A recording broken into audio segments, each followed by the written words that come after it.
নমস্কার। আমাদের আজকে আলোচনার বিষয় হচ্ছে আমরা দাঁত নিয়ে করব, কারণ দাঁত আমাদের শরীরের একটা অত্যন্ত গুরুত্বপূর্ণ পার্ট বলবো। সেই দাঁত নিয়েই আমরা আলোচনা করব এবং দাঁতের কোথায় প্রবলেম, কি করলে আমাদের দাঁতের যত্ন নেব কিভাবে। তো ম্যামের কাছ থেকে আমরা জেনে নেব। তো চোখ রাখুন আমাদের পজিটিভ বার্তার ফেসবুক লাইভ এবং ত্রিপুরা নলেজ সিটির পেজ এবং আমাদের ইউটিউব চ্যানেলে। তো আমাদের অনুষ্ঠান আপনাদের কেমন লাগছে অবশ্যই কমেন্ট করে জানাবেন। এবং আমাদের মধ্যে আজকে রয়েছেন আমাদের বিশেষ অতিথি দেবযানী বোস ম্যাডাম। তো ওনার সাথে আমরা এই বিষয়ে আজকে আলোচনা করে নেব, সঙ্গে থাকুন। নমস্কার ম্যাডাম। আগে জিজ্ঞেস করে নেবো যে আমাদের পজিটিভ বার্তা এসে আপনার কেমন লাগছে এবার? খুব ভালো লাগছে, thank you so much for having me on this show. খুব ভালো লাগছে, আশা করি আমি কিছু হলেও পজিটিভলি আমি বলতে পারবো, কারণ ডেন্টিস্ট্রিকে অনেকজনই ভয় পায়। তো I think I would be somewhere positive, যে ওরাও বুঝবে যে না, ডেন্টিস্ট্রি ইজ নর্মাল, এত মানে কস্টলি না মেনটেন করাটা নিজের দাঁত। আমাদের এই পজিটিভ বার্তায় আপনাকে অনেক অনেক স্বাগত। Thank you, thank you. নমস্কার আপনাকে। তো ম্যাডাম, আমরা প্রথমেই জেনে নেব যে আমাদের প্রতিদিনের আমরা কিভাবে দাঁতের যত্নটা নেব। দেখেন, দাঁতের যত্ন ফার্স্ট অফ অল তো হলো ব্রাশিং।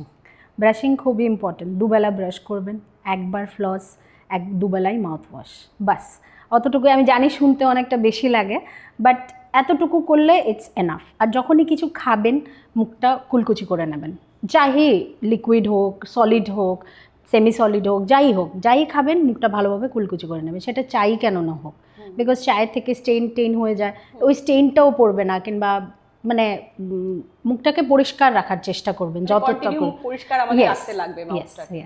আমরা এরপরে জেনে নেব ম্যামের কাছ থেকে যে আমরা ব্রাশ যে করি কিভাবে করব, সেটা যদি একটু আমাদেরকে বলেন। যখনই ব্রাশ করবেন, আমরা কি করি, যখন আমরা ব্রাশ নিই, আমিও করেছি যখন আমি ডেন্টিস্ট ছিলাম না, তখন আমি করেছি, ব্রাশটা নিয়ে ঘষা শুরু করে দিই। যে কোনো জায়গায় যদি বারবার আপনি ঘষেন, ওই জায়গাটা ইরোড হয়ে যায়, মানে কি ওই জায়গাটা ক্ষয় হয়, ঠিক আছে? তো কনস্ট্যান্ট ঘষবেন না। যখনই ব্রাশ নেবেন হাতে, সার্কুলার মোশনে চালাবেন, যেখানেই লাগাবেন সার্কুলার, হাতটা সার্কুলার চলবে। তো যখন হাতটা সার্কুলার চলবে, ওটা ব্রাশের টিপসগুলিও সার্কুলার চলবে। তো একটা জায়গায় ঘষছেন না, আপনি সার্কুলার চালাচ্ছেন, ঠিক আছে? আমরা নরমালি কিভাবে করি, এইভাবে মানে হ্যাঁ, ধরে ব্রাশ নিয়ে ঘষা শুরু করে দিই, দ্যাট ইজ ভেরি রং। ওটা কোনো সময় করবেন না। যখনই নেবেন জাস্ট হাতটা গোল গোল চালাবেন, জাস্ট গোল গোল চালাবেন। চালালে সব জায়গায়, ভেতরে হোক বাইরের দিকে হোক, গোল গোল চালাবেন। And 2 minutes, not more than that. 2 minutes is enough. 2 মিনিটসের মধ্যেই শেষ করে দেবেন। 2 মিনিটসের বেশি করলে ক্ষয়টা তাড়াতাড়ি হবে। দেখেন, সব কিছুরই একটা নেগেটিভ ইফেক্ট আছে। ব্রাশিংয়েরও যদি আপনি 5 মিনিট, অনেক পেশেন্টরা আমার কাছে যখন আসে, ওরা বলে যে না 5 মিনিট ম্যাডাম, 5 মিনিট ব্রাশ করি। মানে কখনো না, 5 মিনিটও ইজ টু মাচ। আবার 2 মিনিটসের নিচেও করবেন না, জাস্ট এক্স্যাক্ট 2 মিনিটস করবেন, এনাফ। তো আমাদের কতবার দিনে ব্রাশ করা উচিত? Minimum 2 Times, minimum. সকালে ঘুম থেকে উঠে একবার, আর ঘুমাতে যাওয়ার আগে একবার। মিনিমাম 2 টাইমস তো করতেই হয়। মানে এটা ছাড়া আপনি কখনো এক্সপেক্ট করবেন না যে আপনার দাঁত ভালো থাকবে, নষ্ট হবেই। আর মাঝে মাঝে তো যখনই কিছু খাচ্ছেন, কিছু ড্রিঙ্ক করছেন, কুলকুচি করে নেবেন। That is the minimal care you can do. আর দিনে একবার অন্তত ফ্লসিং, ফ্লস একটা স্টিকের মতো থাকে, কিংবা অনেক সময় থ্রেডসের মতো থাকে, ওটা দিয়ে ইন্টারডেন্টালি, মানে দুটো দাঁতের মাঝটা পরিষ্কার করতে হয়। কারণ যতই আমরা ব্রাশিং করি না কেন, যতই টিভি অ্যাডসে দেখিয়ে দেয় যে ভেতর থেকে পরিষ্কার হচ্ছে, ইন রিয়ালিটি অতটা করে না। 40% সারফেসেস ওই ব্রাশ দিয়ে পরিষ্কার হচ্ছে, কিন্তু ম্যাক্সিমামটা রয়ে যাচ্ছে ইন্টারডেন্টালি। কারণ অনেকজনেরই টাইট কন্ট্যাক্ট থাকে দাঁতের, তো ওটার মাঝখান দিয়ে পরিষ্কার করাটা খুব এসেনশিয়াল। নাহলে ওখানেই পোকাটা হবে, ওখানেই মাইক্রো অর্গানিজমস গ্রো করবে, কেরিজ হবে, তারপর ব্যথা, তারপর তো আছেই ট্রিটমেন্ট। ঠিক। তো ম্যাম, এরপরে জেনে নেবো আপনার কাছে যে বাচ্চাদের দাঁতের যত্ন কিভাবে আমরা নেব। বাচ্চাদের দেখেন, একটা এইজের পরে জাস্ট টেক পি সাইজ, মানে মটরশুঁটি যতটুকু থাকে অতটুকু অ্যামাউন্টই ব্রাশে পেস্ট নেবেন। বাচ্চাদের ব্রাশও আলাদা থাকে, পেস্টও আলাদা থাকে, ওদের মাউথওয়াশও আলাদা থাকে। যে কোনো একটা আপনাদের যে ফ্যামিলি ডেন্টিস্ট আছে কিংবা যে কোনো ডেন্টিস্ট আছে, ওনার সাথে কনসাল্ট করে ওর জন্য আলাদাই একটা রেজিম নিয়ে নেবেন। তারপরে ওটা 2 বার করে করবেন, যেরকম সেম আমাদের মতোই 2 বার করে ব্রাশ করতে হবে। এটা হ্যাবিটে বাচ্চাদের আপনারই আনতে হবে। আর ধরেন একদম দুধের শিশু যারা দুধ খাচ্ছে, ওরা যখন দুধ খেয়ে নেবে, তখন ওদের একটা ছোট, আমাদের যেমন ওই যে ছোট সাদা সাদা কাপড়গুলি থাকে, ওইটাকে একটু ভিজিয়ে মাড়িগুলি মুছে দেবেন। যখন ও দাঁত আসেনি কিংবা নিচে ছোট্ট ছোট্ট দুটো দাঁত এসছে, ওটাকে মুছে, ওই দুটো দাঁতকে তো আপনি ব্রাশ করবেন না, ভেরি অবভিয়াস, ওটাকে আপনি ওই কাপড়টা দিয়ে মুছে দেবেন, জল দিয়ে হালকা কাপড়টা দিয়ে মুছে দেবেন। জিভের মধ্যেও মানে হ্যাঁ, ওই জিভটাও পরিষ্কার করে দেবেন ওই কাপড়টা দিয়ে, ওই একটা কাপড় দিয়ে স্টেরিলাইজড একটা কাপড় রাখবেন, ওইটা ভিজিয়ে গরম জল দিয়ে কিংবা হালকা উষ্ণ গরম জল দিয়ে ভালো করে মুছে দেবেন যখনই ফিডিং শেষ হবে। এবার ছোটো বাচ্চারা তো 2 ঘন্টা পর পরই ফিডিং হয়, তো ফিডিং 2 ঘন্টা পর পরই আপনি এই জিনিসটাই কন্টিনিউ, কারণ মনে রাখবেন প্রাইমারি দাঁত মানে যেগুলো আমাদের আমরা বলি মানে ছোটোবেলার দাঁত যেগুলি পড়ে যায় আমাদের, এরপরে পার্মানেন্ট ওঠে, প্রাইমারি দাঁতের কেয়ার যদি আপনি না করেন তবে পার্মানেন্ট দাঁত কিন্তু ভালোভাবে উঠবে না, এটা উঠতেও লেট করবে এবং ওটার মধ্যে চান্সেস অফ ইনফেকশনও বেড়ে যাবে যদি আপনি প্রাইমারি দাঁতটাকে ভালোভাবে যত্ন আমরা দেখি যে বাচ্চাদের দাঁতে ইনফেকশনটা তাড়াতাড়ি হয়। হ্যাঁ এক্স্যাক্টলি, কারণ কেয়ার কম করে আর বাচ্চারা সবসময় সুগারি ড্রিঙ্কস বেশি খাবে, চকলেট খাবে, তারপর ধরেন হরলিক্স দিয়ে দিচ্ছে কিংবা এনি টাইপ অফ জুস দিয়ে দিচ্ছে, সব কিছু খাওয়াতে কোনো মানা নেই, কিন্তু সব খাবে, কিন্তু আপনার পরিষ্কারটাও রাখতে হবে, ওইটা তো প্যারেন্টসের উপর। একটা বয়সের পরে বাচ্চারা বুঝবে যে না আমার I have to take care of my teeth, but ওইটার আগ অবধি তো প্যারেন্টসদেরই দেখাতে হবে। হ্যাঁ, তো অনেক সময় আমরা দেখি যে বাচ্চাদের এই যে হয়তো মুখটা পরিষ্কার করা হয় না বলেই হয়তো দাঁতের সামনে বলুন পিছনে তো পোকা হয়, ভেতরে দাঁতগুলোতে সামনের দাঁতগুলো তো অনেক সময় পোকা হয়, তো এটার থেকে কিওরের উপায় কি? এটার মেইন রিজন হলো, এটাকে আমরা বলি ছোটোবেলা থাকতে দুধের থেকে হয়, ঠিক আছে, দুধটা যখন খায় ওরা তো শুয়ে শুয়ে দুধ খাচ্ছে, ঠিক আছে, নিপলটা দিয়ে বটল ফিডিং বলছি, তো বটল ফিডিং থেকে যখন ওরা ফিড করছে তখন ওদের কি হচ্ছে রাত্রেবেলায় খাচ্ছে খেতে খেতে ঘুমিয়ে যাচ্ছে, ঠিক আছে, তো মুখে কিছু পরিমাণ তো দুধ রয়েই যায়। আমরা রাত্রেবেলা উঠে মাদেরও পক্ষে সম্ভব হয় না সবসময় কাপড় দিয়ে মোছা কিংবা এই করা, ওরাও তো মানে দে আর ভেরি টায়ার্ড, তো তার জন্যে কী করা উচিত, যে চেষ্টা করা উচিত আর কি, অতটুকুই বলবো যে মুছে দিতে হয়, নয়তো যতবার দুধরা এখানে থেকে যাবে ওই দুধটাই মাইক্রো অর্গানিজমস গ্রো করবে, কারণ এটা অবভিয়াসলি মুখে থাকছে তো এটা নষ্ট হচ্ছে, তো ওইটা মাইক্রো অর্গানিজমস গ্রো করবে, এরপরে দেখবে সামনের দিকে কালো কালো কালো কালো হয়ে গেছে, হ্যাঁ মানে দাঁতগুলি ছোটো ছোটো হয়ে যায়, সাইডে কালো কালো হয়ে যায়, এটাকে খুব খারাপ। এক্স্যাক্টলি ওটাকে নার্সিং কেরিজ বলে, সাধারণত ওই ফিডিংয়ের টাইমে ওটা হয় সবচেয়ে বেশি। তখন কি এই দাঁতগুলো কি তুলে ফেলা উচিত না? দেখেন যদি একদমই নষ্ট হয়ে গিয়ে থাকে এবং ওকে বাচ্চাকে খুব ব্যথা দিচ্ছে কিংবা ওর খুব ব্যথা হচ্ছে, তবে তো 100% ওটাকে তুলে ফেলে দেওয়াই বেটার, বিকজ এটাকে যদি আমি ঠিক না করি তবে এটার নিচে যে পার্মানেন্ট দাঁতটা আছে ওটা নষ্ট হয়ে যাবে, ওটার স্ট্রাকচার নষ্ট হয়ে যাবে, ওটা যখন বেরোবে তখন ওটা এবড়ো খেবড়ো হয়ে বেরোবে কিংবা নষ্ট হয়ে বেরোবে, তো আপনি প্রাইমারিটাকে যতটুকু যত্ন করবেন ভাববেন পার্মানেন্টের জন্য যত্ন হচ্ছে। তো আমরা অনেক সময় বড়দেরও দেখি যে পোকা ভেতরে দাঁতগুলোতে লেগে মানে ধরে যায়, তো তখন কি আমাদের তুলে ফেলা উচিত না এটাকে কোনো অন্য? না, বড়দের বেলা যখন পার্মানেন্ট দাঁত এসে পড়ে তখন আমি এটা বলবো না, ঠিক আছে, ইভেন কি প্রাইমারিও যদি এক্সেসিভ পরিমাণে কেরিজ না থাকে মানে পোকা না থাকে তবে ওটাকেও ফেলে দিতে হবে না, এখন বাচ্চাদেরও আরসিটি হয়, বাচ্চাদেরও ফিলিং হয়, সব হয়, ঠিক আছে, যদি ওই পজিশনের মতো দাঁতটা থাকে তবে অবভিয়াসলি আমরা বাঁচিয়ে দেবো, কিন্তু যদি ওই পজিশন অবধি না যায় যে না এখন তো একদমই নষ্ট, তবে তো দোনো ক্ষেত্রেই চাহে সেটা বাচ্চারা হোক আর বড়রা হোক ফেলে দিতে হয়, কিন্তু আমরা যতটুকু চেষ্টা করি মানে বাকিদের কথা জানি না, বাট আমি প্রচুর চেষ্টা করি যে আমি দাঁতটাকে বাঁচাবো, নো ম্যাটার হোয়াট, আমার যদি মাড়ির সাথে লেগেও গেছে দাঁত একদম নেই স্ট্রাকচারই নেই, তারপরও আমি চেষ্টা করি যে না আমি দাঁতটাকে বাঁচিয়ে দেবো, মানে বিকজ দেখেন নিজের যেটা সেটা নিজেরই, অরিজিনাল দাঁতই, এখন তো অনেক ডিফারেন্ট ট্রিটমেন্ট বেরিয়ে গেছে, যেমন ইমপ্লান্ট হোক কিংবা ব্রিজ হোক, ওসবের মধ্যে কি আর্টিফিশিয়াল আপনার লাগাতে হচ্ছে, ঠিক আছে, কিন্তু আমি চেষ্টা করি আপনার যেটা অরিজিনাল ওইটাকেই প্রিজার্ভ করা, ওইটাকেই কনজার্ভ করা, যতটুকু বাঁচানো যায় আর কি। একদমই তাই। তো ম্যাম এরপরে আপনার কাছ থেকে আবারও জেনে নেবো যে আমাদের দাঁতে দেখি অনেক সময় হলুদ দাগ বা ছোপ পড়ে যায়, তো এটা থেকে রিমুভ করার উপায় কি আমাদের? দেখেন এখন এটা হলো অনেক রিজনস ফর দ্যাট স্টেনিং, যেটা আপনি বলছেন যে হলুদ দাগ হয়ে গেছে, প্রথমত অতিরিক্ত চা খাওয়া, অতিরিক্ত কফি খাওয়া, স্মোকিং করা, পান সুপারি গুটকা এইসব তো আছেই, এগুলোকে আমি যতগুলো বললাম এগুলোর মধ্যে যদি কোনোটার বেশি অভ্যাস থাকে, দেখুন কফি এখন 2 কাপ খেলে আপনার স্টেন হবে না, আপনি যদি চা 2 কাপ খান স্টেন হবে না, বাট বারবারই 1 ঘন্টা 2 ঘন্টা পরপরই চা খাচ্ছেন, কফি খাচ্ছেন, সিগারেট খাচ্ছেন, পান খাচ্ছেন, তবে অবভিয়াসলি স্টেনিং হবেই। এইবার হয়ে গেছে, ধরেন আপনার স্টেনিং হয়ে গেছে, এবার স্টেনিং হলে আপনি আমার কাছেই আসবেন যে না আমার হলুদ হয়ে গেছে কিংবা আমার ব্রাউন স্টেইনস হয়ে গেছে, এগুলো কী করে। ফার্স্ট স্টেপ ইজ স্কেলিং, ঠিক আছে। স্কেলিং মানে আমরা দাঁত পরিষ্কার করি, ঠিক আছে, ওইটাকে আমরা বলি স্কেলিং। স্কেলিংয়ের পরে হয় পলিশিং করি যাতে দাঁতটা একটু শাইন করে, সেই স্টেইনসগুলো যাতে যায়। এবার সবগুলো করেও অনেক সময় দেখা যায় যে সেই ইয়েলোনেস যে একটা দাঁতের ওটা লাগছেই, ওইটাকে রিমুভ করার জন্য আমাদের থাকে টিথ হোয়াইটনিং কিংবা টিথ ব্লিচিং, ঠিক আছে। ওই প্রসেসটা আবার আলাদা, ওইটা আবার ধরেন 15 to 20 মিনিটসের একটা প্রসিজিওর, একদম হোয়াইট হয়ে যাবে। যেমন আপনার মানে আপনি চান, আপনি যে শেডে চান ওই শেডে, মানে অবভিয়াসলি আপনার যে শেড আছে ওটার থেকে আরও 2 শেড 3 শেড লাইটার হয়ে যায়। তো এইটা হলো ট্রিটমেন্ট প্ল্যান আর কি। তো এটি কতদিন অন্তর করা যেতে পারে? দেখেন স্কেলিং আমি তো বলবো আপনার স্টেইন থাকুক, ক্যালকুলাস থাকুক, পাথর থাকুক, যা খুশি থাকুক, বছরে 2 বার স্কেলিং ইজ 100% এসেনশিয়াল।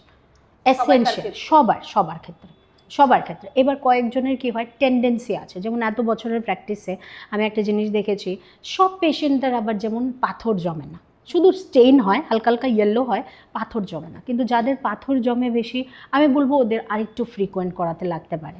এবার এখানে আমি একটা কথা বলবো, আমার পেশেন্টরা এসে বলে না ম্যাম আমরা তো শুনেছি যে স্কেলিং করলে নাকি দাঁত ক্ষয় হয়ে যায়। That is a very big myth, এটা কখনোই হতে পারে না। হ্যাঁ, এইবার আপনি 1-2 মাস পরেই যাচ্ছেন ডেন্টিস্টের কাছে, আমাকে স্কেলিং করে দিন তো অবভিয়াসলি ক্ষয় হবে। যে কোনো কিছুকে অ্যাবিউজ করলে তো নষ্ট হবেই। 6 মাস অন্তর একবার করলেই এনাফ, এর বেশি লাগে না। তো এই যে বললেন পাথর পড়াটা, দাঁতে পাথরটা কেন পড়ে?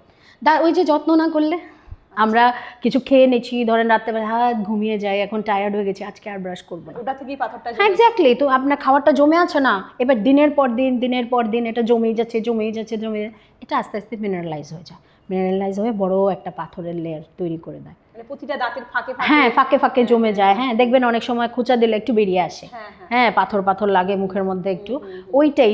আপনি যদি কেয়ার না করেন তবে তো এটা হবে।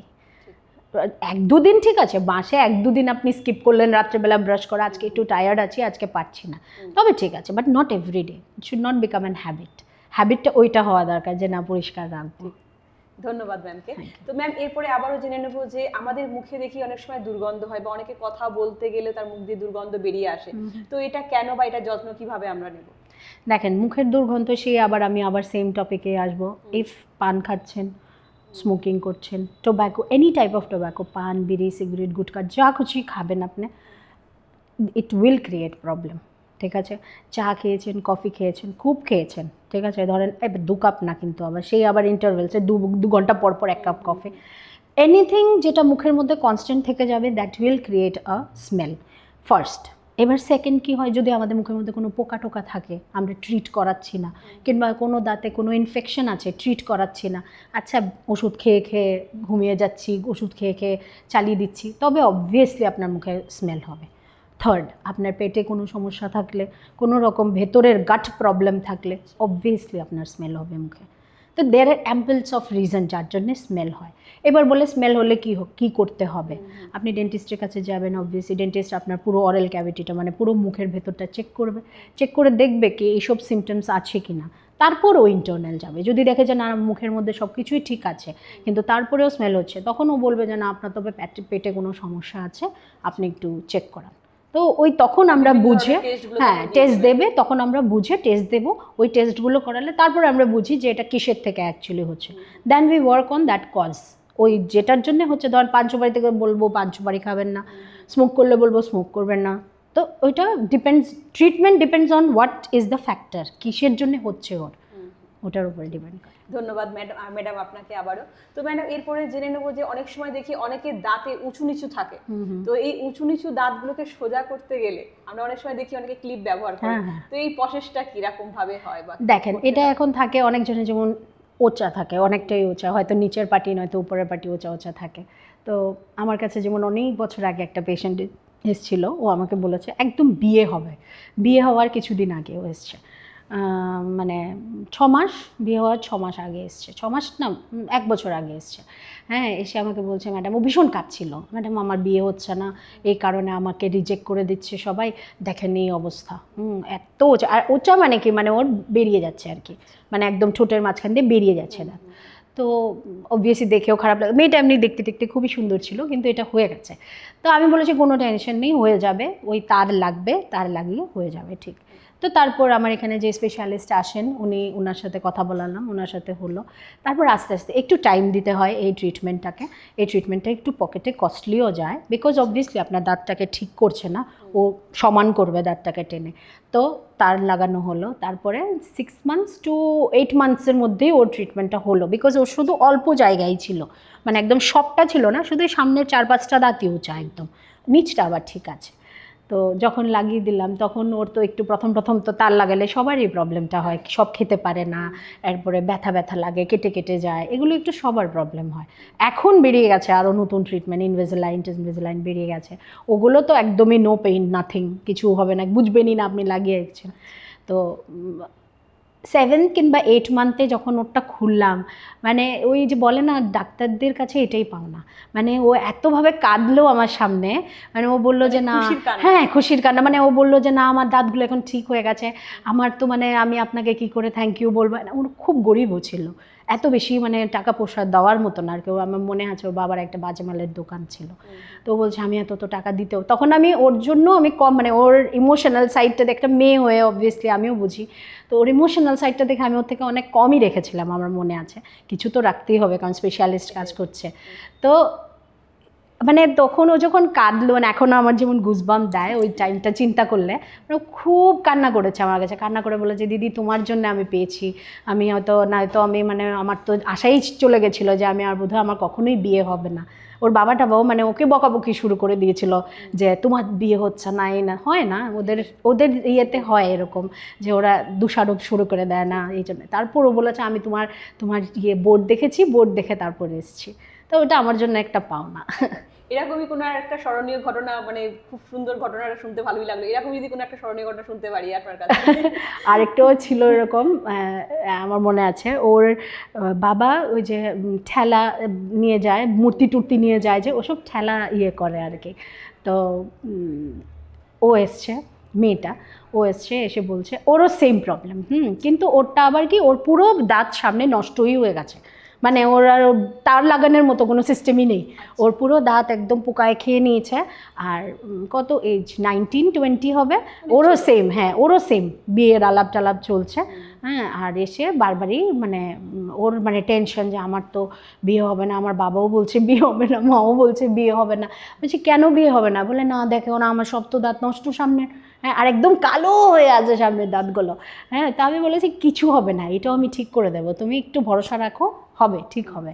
তারপরে ওর তো কোনো মতে ও তারপর আমাকে ছেড়ে দিল, ও আমার সাথে আর কথাই টথাই বললো না, ও আবার চলে গেল অন্য কোনো ডাক্তারের কাছে, মোস্ট প্রবাবলি গেছে বুঝতে, হ্যাঁ।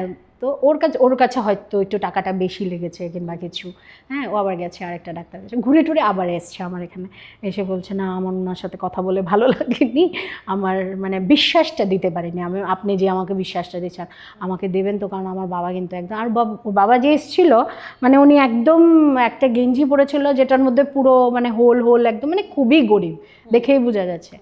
অ্যান্ড আই রিমেম্বার আমি সবসময় এমন করি যে আমি আছে না, যদি কোনো মানে কাস্টমার দেখি যে খুবই নিডি, তো আমি অনেক সময় চার্জও করি না, এরকমও হয়, আমি নিজেই করে দিই, হ্যাঁ। ভেরি পজিটিভলি সেইং, এটা আমি সবসময় করি। তো ওর থেকে আমি কিছু, আমার তখন ছিল যে আমি ওর থেকে কিছু রাখবোই না, কারণ ওর বাবাকে দেখে আমার কষ্ট লেগে যাচ্ছে, আমি ওর থেকে আমি কিছু রাখবো না, বরঞ্চ আমি ওকে দিয়ে দেবো, কোনো অসুবিধা নেই, কারণ অবভিয়াসলি আমাদের একটা এক্সপেন্স হয় যখন আমরা এমন বড় একটা ট্রিটমেন্ট ধরি। আচ্ছা করলাম, করার পরে ও আমাকে এসে যাওয়ার সময় 2000 টাকা দিয়েছে হাতে, হ্যাঁ। দিয়ে বলছে দিদি, ম্যাডাম আবার বলেনি, বলে দিদি তুমি তো আমার থেকে টাকা রাখোনি, বাবা বলেছে এটা রাখতে। তা আমি বলছি কেন, এটা আমি কেন রাখবো, আমি তো বললামই আমি রাখবো না, আমি তোমাকে দিলাম, তুমি খুশি তো, দ্যাট ইজ এনাফ। বলে না খুশি হয়েছে, আমার বাবা বলছে ডাক্তারদের টাকা না দিলে ট্রিটমেন্টের মানে ইয়ে হয় না, ফলটা পাওয়া যায় না, এটা অনেকজনই বলে। তো আমি বলেছি আচ্ছা ঠিক আছে, তো আমি ওখান থেকে 500 রুপিস নিয়েছি, আমি বলছি আচ্ছা ঠিক আছে বাবাকে বলবে আমি 500 রেখেছি। তারপরে বলে না আমাকে বাবা খুব বকবে, হ্যাঁ আমি তোমাকে দেইনি, তুমি বলে দিও না, বাবাকে বলো আমার সাথে এসে কথা বলতে, আমি বলে নেব।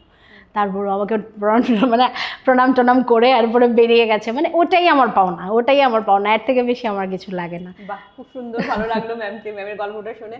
ধন্যবাদ ম্যাডাম আপনাকেও। তো ম্যাডাম এরপরে জেনে নেবো যে অনেকে দাঁতের ট্রিটমেন্ট করতে গিয়ে ভয় পায়। হ্যাঁ, তো এই ভয়টা তো অনেক সময় তাদের মানে কি আগে কোনো এক্সপিরিয়েন্স হয়তো থাকে বা কারো কাছ থেকে শুনেছে কোনো ঘটনা, তো তারপরে বসতে ভয় পায় ওই সিটটার মধ্যে। তো এটাকে রিমুভ করার জন্য বা এটাকে থেকে ভয়টা দূর করার জন্য কি করা উচিত?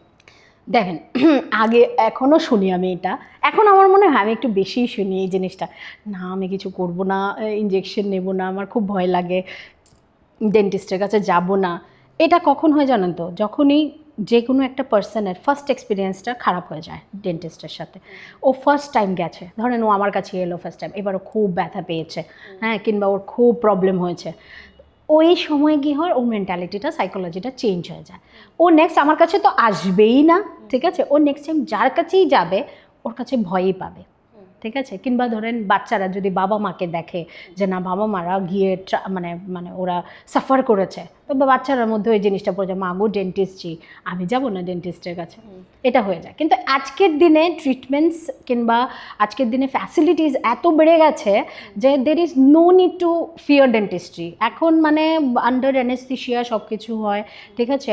এরপরে এনভায়রনমেন্টটা এত পিসফুল থাকে এখন সব ক্লিনিক্সেই।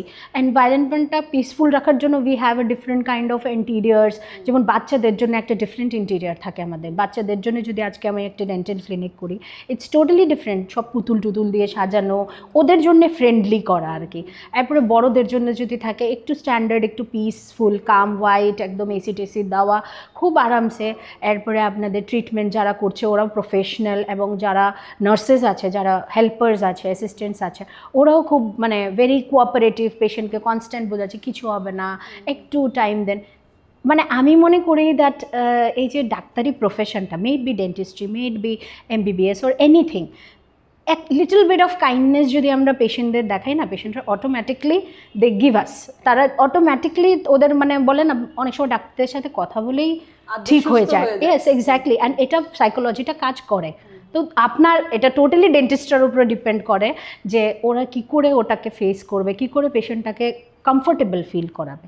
অ্যান্ড আপনার তরফ থেকে মানে পেশেন্টের তরফ থেকে আমি বলতে চাই, দেখেন মেন্টালি কিছু তো রেডি হয়ে আসতেই হবে যে এখানে আমার ট্রিটমেন্ট হবে। এটা এমন না প্রেসক্রিপশন করলাম আর ছেড়ে দিলাম, উই হ্যাভ টু ট্রিট। হ্যাঁ হ্যাঁ, এটাও এমনও না, আপনি ওষুধ খাবেন ঠিক হবেন, কিন্তু আপনার ট্রিটমেন্টও করাতে হবে। তো মেন্টালি কিছুটা প্রিপেয়ার হয়ে আসাই ভালো ফার্স্ট। এরপর যদি বেশি ভয় লাগে তবে ফ্যামিলি মেম্বার নিয়ে আসুন, কাউকে সাথে করে নিয়ে আসুন, কোনো অসুবিধা নেই। দাঁত ফেলবেন, ভয় লাগছে, 2-3জনকে নিয়ে আসুন, যে না ওরা আমাকে নিয়ে যাবে, ঠিক আছে। এরপরে ধরেন বসলেন আপনি চেয়ারে, এই চেয়ারটাতে বসলেই তো সবাই ভয় পায়, হ্যাঁ, চেয়ারটাতে বসলেন, জাস্ট মেডিটেট করতে থাকেন, মনে মনে চোখ বন্ধ করে মেডিটেট করতে থাকেন যে ভগবান আমি ঠিক আছে, আমার সব ঠিক হবে, হ্যাঁ তাড়াতাড়ি কিওর হয়ে যায় বা সব ঠিক হবে, বাস ভরসা রাখবেন। Trust is the main thing, যে আপনার ডেন্টিস্টকে আপনি ট্রাস্ট করবেন, বাস। ওইভাবেই আস্তে আস্তে দেখবেন, প্রথমবার একবার যদি আপনার এক্সপিরিয়েন্স ভালো হয় তবে আপনি কখনো ভয় পাবেন না, নেক্সট টাইম কখনো ভয় পাবেন না। ধন্যবাদ ম্যাডাম আপনাকে। তো ম্যাডাম এরপরে আরো একটি বিষয় জেনে নেবো আপনার কাছ থেকে, যে আগে যখন দাঁতের ট্রিটমেন্ট করা হতো তখন সেই সময়ের যে যন্ত্রপাতিগুলো ইউজ হতো, এখনকার যন্ত্রপাতি কিন্তু এখন অনেক উন্নত, তো এটার যে ডিফারেন্সটা একটু জেনে নেবো আপনার কাছ থেকে। দেখেন আগে যেমন ছিল, অনেক অনেক মানে ইয়েতেই দেখতাম মানুষ, একদম প্রথম দিকের কথা যদি ভাবি, কোনো সময় অ্যানেস্থেসিয়া ছিলই না, অ্যানেস্থেসিয়া ছাড়াই কাজ হতো, হ্যাঁ, কিংবা স্প্রে ফর্ম অ্যানেস্থেসিয়া কিংবা টপিক্যাল, এইসব কিছুই ছিল না। এখন কত কিছু হয়ে গেছে। আগে আরসিটি কনস্ট্যান্ট মানুষের হাত দিয়ে বসে বসে করতো, ঠিক আছে। এখন যেমন মেশিনস চলে এসছে, মানে এখন সিঙ্গেল সিটিং আরসিটিসও হচ্ছে। আগে তো মানুষের আরসিটি গেলেই বলতো আরে বাপরে 10-12 দিন 15 দিন লাগবে, এখন আর ওটা লাগেই না, এখন সিঙ্গেল সিটিংয়ে আরসিটি হয়, কোনো প্রবলেম হয় না। এরপরে এক্সরেজ, আগে এক্সরের জন্য আমরা ডায়াগনস্টিক্সে পাঠাতাম যে না ওখান থেকে এক্সরে করে আসেন, ওখান থেকে, এখন আমরা নিজেরাই রাখি, এখন আমাদের কাছে নিজেদের কাছেই আছে। তো পেশেন্টদের কমফোর্টের জন্যে এবং মানে বিভিন্ন ধরনের জিনিস বেরিয়ে গেছে, ইনস্ট্রুমেন্টস বেরিয়ে গেছে, পেশেন্টরা যাতে কমফোর্টেবল ফিল করে। আমরা কি চাই যেখানে যাব ওখানেই সব শেষ হয়ে যাক, বারবার একবারে ওই ডায়াগনস্টিক, একবারে এই ব্লাড টেস্ট, একবারে এইসব করতে গেলে পেশেন্টরা কী হয়, মানে হাঁপিয়ে যায়, ওরা বলে বাপরে এত কিছু করতে হবে, থাক বাদ দাও, ট্রিটমেন্টই করাবো না। একটা রুফের আন্ডারে যদি সব পেয়ে যায় তবে অবভিয়াসলি পেশেন্টদেরও কমফর্টটা বেড়ে যায় এবং করাতেও ওরা তখন ইচ্ছুক থাকে। তো এখন মানে অনেক কিছু যেমন ফিলিং টিলিং এইসব আগে কত মানে মানে টাইম কনজিউমিং ছিল, এখন আর এত টাইম কনজিউমিংই না। একটা ফিলিং করাতে আপনি যান মিনিমাম হাফ অ্যান আওয়ার, মানে একদম সিটিং টাইম থেকে মানে আপনি ঢোকা থেকে বেরোনো অবধি হাফ অ্যান আওয়ারের মধ্যে সব শেষ। স্কেলিং করাতে যান সেম হাফ অ্যান আওয়ারের মধ্যে সব শেষ। নো পেইন নাথিং, কোনো পেইনও হবে না কিছু না, টপিক্যাল দিয়ে হালকা একটু নাম্বিং করে আরামসে করে নিচ্ছে। আগে এইসব ছিলই না। এখন কেউ যদি বলে মানে যাদের ধরেন ক্লিনিকটা ডেভেলপড, ঠিক আছে, সবার ক্লিনিক আবার ডেভেলপ না, যাদেরটা ডেভেলপড ওদের কাছে ওরকম জিনিস থাকবেই যে একটা পেশেন্টকে কমফর্ট দেবে। একদম মানে মডার্ন ক্লিনিক এখন, যে একদম মডার্ন জিনিস নিয়ে সব তৈরি। আর ধন্যবাদ ম্যাডাম আপনাকে। তো ম্যাডাম এরপরে আরও একটি প্রশ্ন জেনে নিতে খুবই ইচ্ছা করছে যে এখন অনেকে দেখি দাঁত তুলতে লাগে, সামনের যে মানে দাঁত না থাকলে খুবই বিশ্রী লাগে, তখন সেই জায়গাতে মানে আর্টিফিশিয়াল দাঁত লাগাতে লাগে, তখন ওটা কি আমাদের নিরাপদ না মানে ভালো জিনিসটা? হ্যাঁ অবভিয়াসলি দেখেন, এবার আপনি হাসি দেবেন, ঠিক আছে, হাসি দিলে যদি সামনের দাঁতগুলি না থাকে তবে কেমন লাগবে দেখতে? অবভিয়াসলি ভালো লাগবে না। এখন ইমপ্লান্ট চলে এসছে, এখন ব্রিজেস চলে এসছে, এখন অনেক ডিফারেন্ট ট্রিটমেন্টস চলে এসছে যেগুলো আগে ছিল না। আগে দাঁত নেই তো নেই, এখন আর ওটা নেই। এখন দাঁত নেই তো আমরা দেব, কোনো অসুবিধা নেই। হ্যাঁ কোনো অসুবিধা নেই, আরামসে আমরা দেব। এবং মানে আপনার যেই স্মাইল লাইন ছিল, ধরেন কোনো না কোনো সময় তো দাঁত ছিল পড়ে গেছে কিংবা পোকা হয়ে গেছে কিংবা কিছু ব্যথা পেয়েছেন, হ্যাঁ কোনো প্রবলেমে পড়ে গেছে কিংবা অ্যাক্সিডেন্টে পড়ে গেছে, এখন সব ঠিক হয়, এখন সব দাঁত আছে। কোনো যে দাঁত নেই, দাঁত বানানো যাবে না, দাঁত হবে না কিংবা আমার স্পাইলটা বিচ্ছিরি লাগবে, এটা হবেই না। তখন সেই দাঁতগুলোর যত্ন কিভাবে আমরা নেব? Same as your original teeth, একদম সেম। যেরকম আপনি অরিজিনাল টিথকে আপনি যত্ন করছেন ওটাকেও সেমভাবে ব্রাশিং করবেন, ফ্লসিং করবেন, মাউথ ওয়াশ করবেন, সেমভাবে যত্ন করবেন। তখন কি এটা খোলার কোনো ব্যবস্থা থাকে বা খুলে কোনো পরিষ্কার করতে লাগে? না না ওরকম নেই, এগুলি ফিক্সড, এগুলি সব ফিক্সড। এবার আপনি যদি চান যে না আমি ফিক্সড, আগে যেমন ছিল আমাদের দাদু টাদুরা দেখেছেন কেটে যায় না, খুলে জলের গ্লাসে রাখতো, হ্যাঁ এগুলো কিন্তু এখনও আছে, যায়নি। যারা ধরেন এই ট্রিটমেন্টসগুলো তো একটু কস্টলি, যারা ওইটা এফোর্ড করতে পারে না ওদেরকে আমরা এটাই দিই, এই যে গ্লাসে খুলে রাখা, জলে রাখা, ঘুমিয়ে যাও, সকালে উঠে আবার পরে নেওয়া, হ্যাঁ ওগুলো দিই। যারা এফোর্ড করতে পারে না ওদেরকে এগুলো দেওয়া হয়, এখনও আছে ওই ট্রিটমেন্ট। কিন্তু আমি বলবো যখন এসে পড়েছে ভালো, হ্যাঁ অবভিয়াসলি পকেটে একটু বেশি কস্টলি, বাট আপনি তো পাচ্ছেন, মানে ভগবান না করুক বাট আপনি চলে যাবেন, দাঁত যাবে না এমন আর কি, মানে এত মানে good kind of treatment implant. এগুলো করতে কেমন সাপেক্ষ মানে ব্যয় সাপেক্ষ হয় যদি আমাদেরকে জানাতে? এটা ডিপেন্ড করে, দেখেন এখন যদি একটা ইউনিট থাকে মানে একটা দাঁত থাকে তবে একরকম প্রাইসিং হয়, আবার যদি ধরেন একসাথে 5টা দাঁত আছে, 6টা দাঁত আছে তবে আরেক রকম প্রাইসিং হয়। এরপরে তো ডক্টরদের সাথে যদি আপনার সাথে আমার ভালো রিলেশন, একটু আমি কম রাখলাম, ওর সাথে আমার ওকে আমি চিনি না তো ওর থেকে আমি নর্মাল রাখলাম, তো that is also a factor. But somewhere it starts from 50,000 থেকে শুরু হয়। হ্যাঁ হ্যাঁ, বিকজ এটা আপনি পার্মানেন্ট দাঁত পাচ্ছেন আপনার আবার ফেরত, তো অবভিয়াসলি আপনার ওটা কাজও করবে পার্মানেন্ট দাঁতের মতো। ওমন না যে আপনার পার্মানেন্ট দাঁত দিয়ে যেমন সব কিছু খেতে পারতেন এটা দিয়ে খেতে পারবেন না, ওমন না, কিন্তু ওটা দিয়ে আপনি সব খেতে পারবেন। নরমালি আমার যে দাঁত ছিল সেই দাঁতে যেভাবে আমি ইউজ করতাম, ইয়েস এক্স্যাক্টলি ওরকমভাবে ইউজ করতে পারবেন। প্লাস আমরা ওয়ারেন্টি দেই ওটার মধ্যে, যে কোনো প্রবলেম হবে আপনি আমাদের কাছে আসবেন, আমি ফেস করব, আমিই ঠিক করব, and that is not chargeable. ওটাতে কোনো চার্জ হয় না একটা পিরিয়ডের জন্য। ধরেন 5 বছরের মধ্যে কিছু হলো, 10 বছরের মধ্যে কিছু হলো, তো we will take care of that teeth, আমরাই টেক কেয়ার করবো। ওটার মধ্যে কোনো প্রবলেম হলে আমরাই দেখবো, that is free of cost, ওই ওয়ারেন্টি পিরিয়ডে আর কি, that is free of cost. ধন্যবাদ ম্যাডাম আপনাকে আবারও। তো ম্যাডাম এরপরে জেনে নেবো যে আগামী প্রজন্মে যারা ডেন্টিস্ট হতে চায় বা এইটা নিয়ে পড়াশোনা করতে চায় তাদের জন্য কি অ্যাডভাইস দেবেন? ডেন্টিস্ট্রি যারা করতে চায় সবচেয়ে ইম্পর্টেন্ট থিং এবং সবচেয়ে ইম্পর্টেন্ট কোয়ালিটি যেটা আপনার মধ্যে থাকতে হবে সেটা হলো পেশেন্স। অতিরিক্ত পেশেন্স থাকতে হবে, ঠিক আছে, কনসিস্টেন্ট থাকতে হবে। এবং ফিউচারে যখন আপনি ডেন্টিস্ট্রি করে ফেলবেন তখন you will think of opening a clinic, কিংবা আপনি নিজের একটা কিছু করতে চাইবেন। অবভিয়াসলি সব ডেন্টিস্টরা চায়, আনটিল অ্যান্ড আনলেস আপনি গভর্নমেন্ট জব করছেন। তো যদি আপনি এমন কিছু করতে চান সিম্পলি শুরু করবেন, কিছু হাইফাই করে শুরু করার দরকার নেই, সিম্পলি শুরু করেন। কাজ কথা বলবে, যদি কাজ ভালো হয় বা যখন শেখা টাইমটা থাকবে তখন ভালোভাবে শিখবেন, যা দেখবেন ভালোভাবে দেখবেন, দেখে শিখবেন। বিকজ দেখেন অন্য প্রফেশনের মতো আমাদের প্রফেশনটা একটু different, because we deal with surgery from day 1, ঠিক আছে। প্রথম 1-2 বছর হয়তো আমাদের নর্মাল যেটা এমবিবিএসরা তাদেরও হয় থিওরি নিয়ে বেশি পড়াশোনা, বাট আফটার 3rd ইয়ার আমাদের পুরো প্র্যাকটিক্যালে চলে যায়। আমরা পেশেন্টসের উপরে কাজ করা শুরু করে দিই, ঠিক আছে। তো পেশেন্টের উপরে যখন কাজ করতে হয় ওইগুলি আপনাদের সিনিয়র থেকে কিংবা টিচার্স থেকে ভালোভাবে শিখে নেবেন, বিকজ দ্যাট ইজ ইম্পর্ট্যান্ট, ওটাই আপনার ফিউচার ডিসাইড করবে। হ্যাঁ, এরপর যখন আপনি ক্লিনিক দেবেন একদম সিম্পলভাবে ক্লিনিক শুরু করেন, প্রথমে একদম ফ্যান্সি করে এত বড় করে দেওয়ার দরকার নেই, পেশেন্ট ফ্লো বাড়ুক, আস্তে আস্তে বাড়ুক, এরপরে আপনি আস্তে আস্তে আপনার ক্লিনিকেরও অ্যাডভান্স করবেন। একদম প্রথম দিন থেকে অ্যাডভান্স করে দেবেন, বসে যাবেন, তারপর মনে হবে হাই আমার পেশেন্ট আসছে না। মনে রাখবেন একটা ক্লিনিক খোলার অ্যাটলিস্ট 6 months to 1 year কেউ আসবে না, কেউ আসবে না, আস্তে আস্তে করবেন, আস্তে আস্তে হবে। এই যে বলেন কাজ কথা বলবেন, হ্যাঁ হ্যাঁ, কাজটাই কথা বলবে। আপনি মনে রাখবেন যে এই পেশেন্টটাকে যদি আপনি ট্রিট করে ভালো করেছেন, ওই গিয়ে আরও 10টা পেশেন্ট আনবে আপনার জন্য। তো আপনার কাজটা ভালো হতে হবে। আপনি যদি 2 নম্বরই কাজ করেন আর এক্সপেক্ট করেন যে না আমার এখানে ভিড় লেগে থাকবে, হবে না, হবে না।